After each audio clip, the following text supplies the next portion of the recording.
तीसरे टेस्ट महामुकाबले के पहले दिन के खेल में तो रोमांच की सारी हदें पार हो जाती है।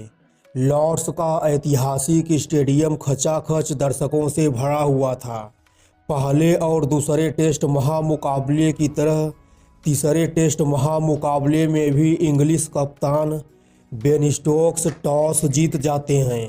मगर दोस्तों, इस बार बेन स्टोक्स टॉस जीतकर गेंदबाजी करने का फैसला नहीं करते हैं, बल्कि इस बार बल्लेबाजी करने का फैसला करते हैं।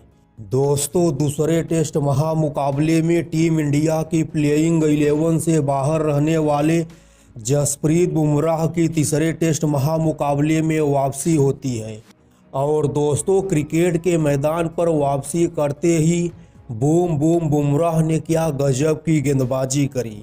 हालांकि दोस्तों, जसप्रीत बुमराह शुरुआत के ओवर में ही इंग्लिश बल्लेबाजों को आउट नहीं कर पाते हैं। मगर दोस्तों, अगर तीसरे टेस्ट महामुकाबले की पहली पारी में नीतीश कुमार रेड्डी जैसा पार्ट टाइम गेंदबाज इंग्लैंड के दोनों ओपनर बल्लेबाजों को अपना शिकार बनाने में कामयाब हो जाता है, तो उसमें जसप्रीत बुमराह का ही सबसे बड़ा योगदान होता है। क्योंकि दोस्तों, बूम बूम बुमराह ने शुरुआत के ओवर से ही अपनी शानदार सटीक लाइन लेंथ वाली घातक गेंदबाजी से इंग्लैंड के दोनों ओपनर बल्लेबाजों के ऊपर जमकर दबाव बनाने का काम करते हैं। इंग्लैंड के यह दोनों ओपनर बल्लेबाज, चाहे वह जैक क्राउली हो, चाहे वह इंग्लैंड का सबसे विस्फोटक ओपनर बल्लेबाज बेन डकैत ही क्यों ना हो, इंग्लैंड के यह दोनों बब्बर शेर बुमराह की गेंदबाजी के सामने पानी मांगते हुए नजर आ रहे थे। दोस्तों, चौका मारने की तो बात छोड़िए, यह दोनों बल्लेबाज जसप्रीत बुमराह की गेंदों पर स्ट्राइक रोटेट भी नहीं कर पाते हैं। और दोस्तों, बुमराह की इसी घातक गेंदबाजी का फायदा मिलता है नीतीश कुमार रेड्डी का। और नीतीश कुमार रेड्डी ने अपनी शानदार गेंदबाजी से इंग्लैंड के दोनों ओपनर बल्लेबाजों को अपने माया जाल में फंसा लेते हैं। सबसे पहले जैक क्राउली को 18 रनों के स्कोर पर नीतीश कुमार रेड्डी ऋषभ पंत के हाथों कैच आउट करवा देते हैं।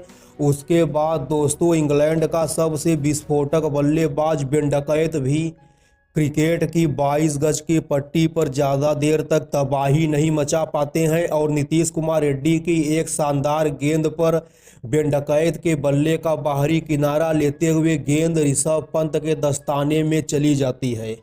इंग्लैंड के दोनों ओपनर बल्लेबाज सस्ते में ही आउट हो गए थे।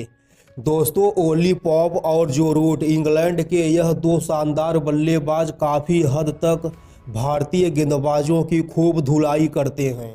दोस्तों, आकाशदीप, जिन्होंने दूसरे टेस्ट महामुकाबले की दोनों पारियों को मिलाकर पूरे 10 विकेट हासिल किए थे।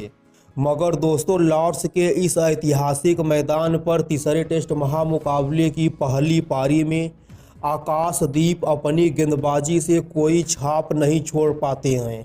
इंग्लैंड के यह दोनों बल्लेबाज, चाहे वह ओली पॉप हो चाहे वह जो रूट हो, भारतीय टीम के किसी गेंदबाज की सबसे ज़्यादा पिटाई करने का काम करते हैं तो वह गेंदबाज कोई और नहीं होता है बल्कि आकाशदीप ही होते हैं।